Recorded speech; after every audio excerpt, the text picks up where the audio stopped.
Hey, what's up, everybody? Mark Ellert here. And today I'm going to talk to you about reframing. Reframing is something that's helped me a lot. When you start to notice a pessimistic, negative outlook, you can be aware of it. You can start to change that outlook and reframe your thoughts. It can help you a lot. I'm sharing this with y'all because it's something that's helped me over the years.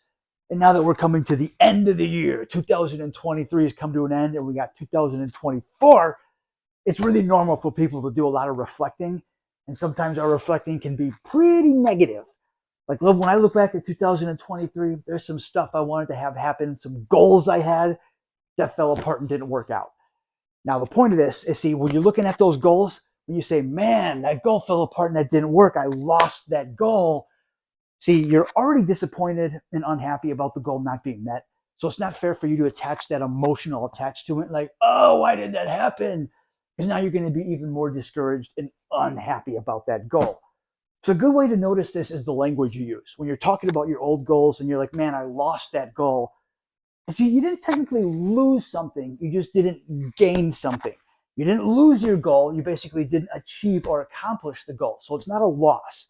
It depends, see, that negative outlook. When you just think it's a loss and it's just not obtainable, it's going to make it you even more upset about it, and it's going to make it so you just basically want to bury the goal, but you don't. You just keep staring at it and just keep noticing the disappointment.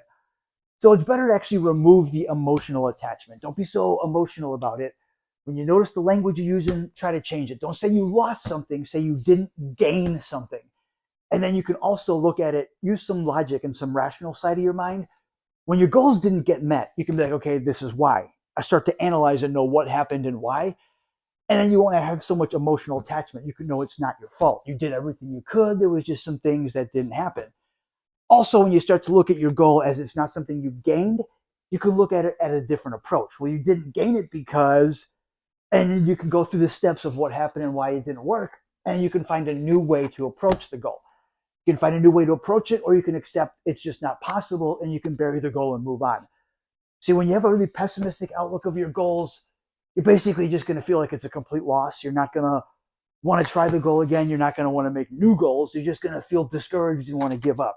So don't have that emotional attachment, and don't try to have a negative outlook. Don't use negative language about it. Try to see it optimistic. Like, hey, you set goals and you tried. It didn't work.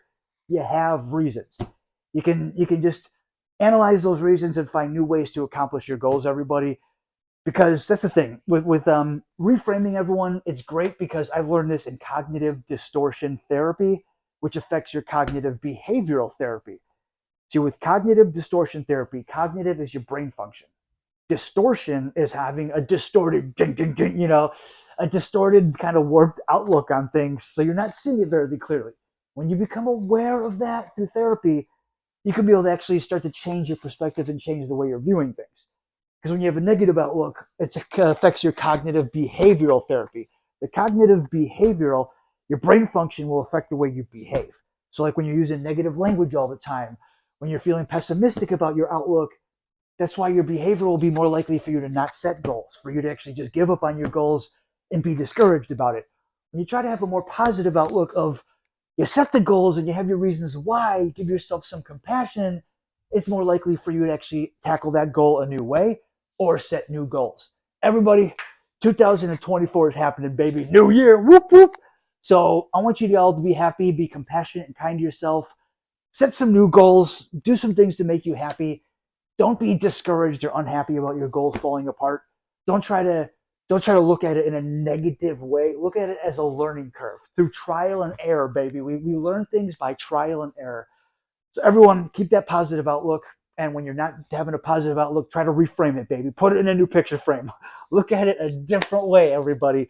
Reframing can be really powerful because mind over matter. Your mind can be a powerful thing. The way you think and talk to yourself can really affect the way that you behave and the things that you ultimately do with yourself.